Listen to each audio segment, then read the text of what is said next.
Procedencia y demanda. Juicio indirecto. Ley de amparo. Título segundo. Capítulo primero. Sección primera. Artículos del 107 al 111. Artículo 107. El amparo indirecto procede 1. Contra normas generales que por su sola entrada en vigor y con motivo del primer acto de su aplicación causen perjuicio a la persona quejosa. Para los efectos de esta ley se entiende por normas generales, entre otras, las siguientes. Inciso A. Los tratados internacionales, aprobados en los términos previstos en el artículo 133 de la Constitución Política de los Estados Unidos Mexicanos, salvo aquellas disposiciones en que tales tratados reconozcan derechos humanos. Inciso B. Las leyes federales. Inciso C. Las constituciones de los estados y el estatuto de gobierno del Distrito Federal. Inciso D. Las leyes de los estados y de la Ciudad de México. Inciso E. Los reglamentos federales. Inciso F. Los reglamentos locales. Y, inciso G. Los decretos, acuerdos y todo tipo de resoluciones de observancia general. 2. Contra actos u omisiones que provengan de autoridades distintas de los tribunales judiciales, administrativos o del trabajo.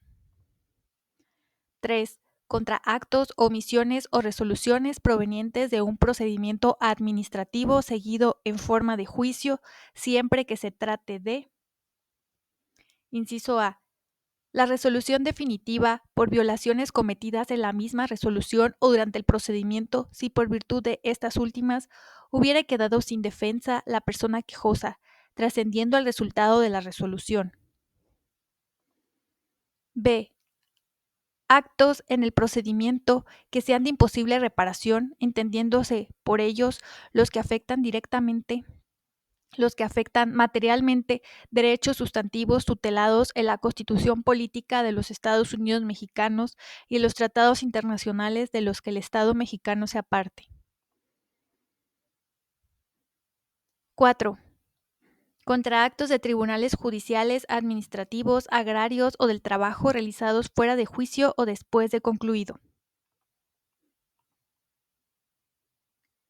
Si se trata de actos de ejecución de sentencia, solo podrá promoverse el amparo contra la última resolución dictada en el procedimiento respectivo, entendida como aquella que aprueba o reconoce el cumplimiento total de lo sentenciado o declara la imposibilidad material o jurídica para darle cumplimiento, o las que ordenan el archivo definitivo del expediente, pudiendo reclamarse en la misma demanda las violaciones cometidas durante ese procedimiento que hubieran dejado sin defensa a la persona quejosa y trascendido al resultado de la resolución.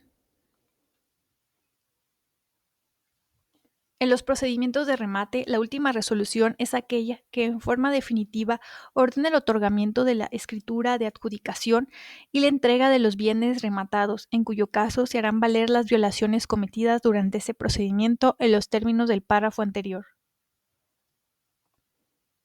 5. Contra actos en juicio cuyos efectos sean de imposible reparación, entendiéndose por ellos los que afectan materialmente derechos sustantivos tutelados en la Constitución Política de los Estados Unidos Mexicanos y en los tratados internacionales de los que el Estado mexicano sea parte. 6. Contra actos dentro o fuera de juicio que afecten a personas extrañas. 7. Contra las omisiones del o la Ministerio Público en la investigación de los delitos, así como las resoluciones de reserva, no ejercicio, desistimiento de la acción penal o por suspensión de procedimiento cuando no esté satisfecha la reparación del daño. 8. Contra actos de autoridad que determinen inhibir o declinar la competencia o el conocimiento de un asunto.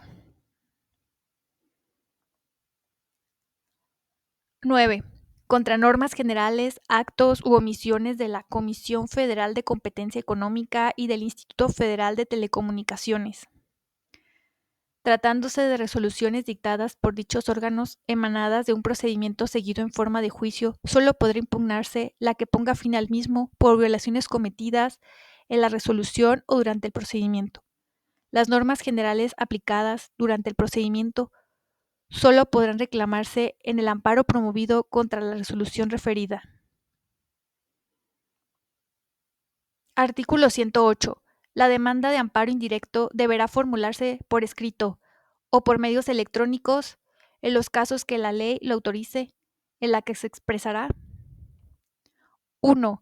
El nombre y domicilio de la persona quejosa y de la que promueve en su nombre, quien deberá acreditar su representación.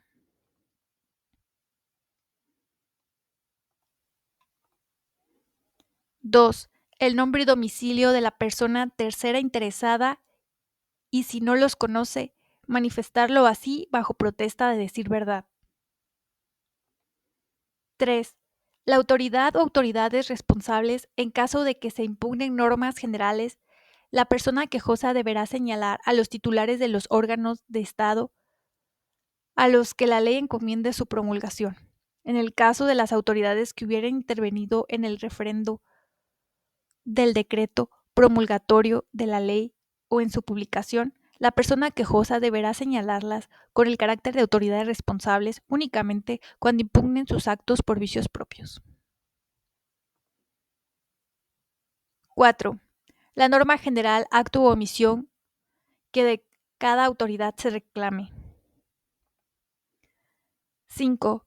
Bajo protesta de decir verdad, los hechos o abstenciones que constituyan los antecedentes del acto reclamado o que sirvan de fundamento a los conceptos de violación. 6. Los preceptos que, conforme al artículo 1 de esta ley, contengan los derechos humanos y las garantías cuya violación se reclame.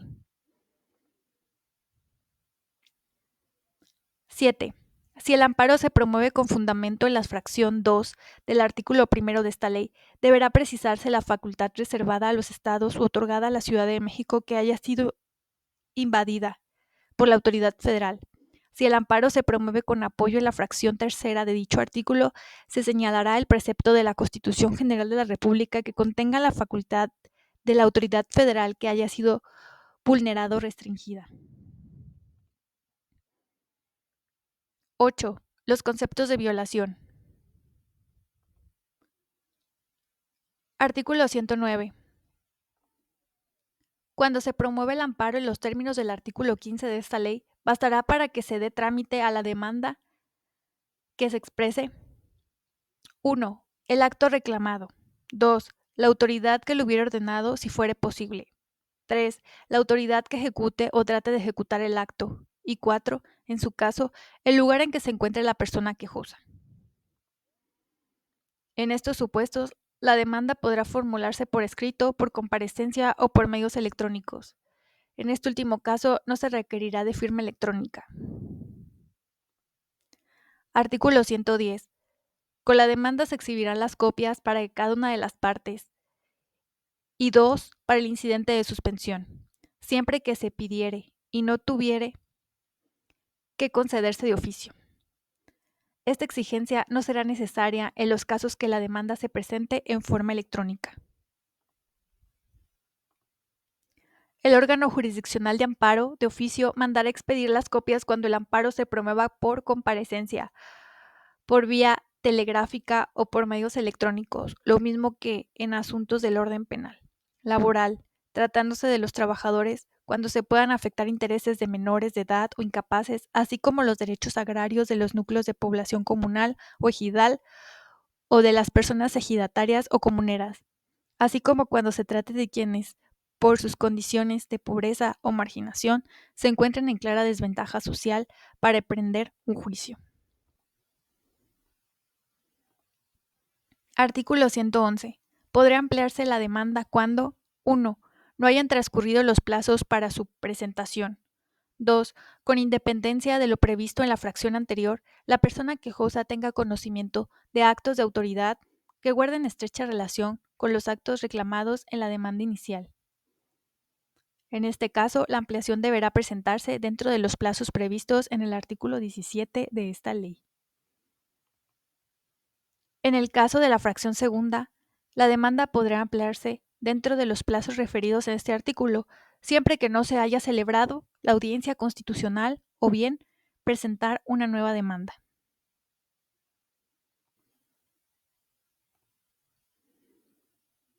Continúa capítulo 1, pero ahora la sección segunda.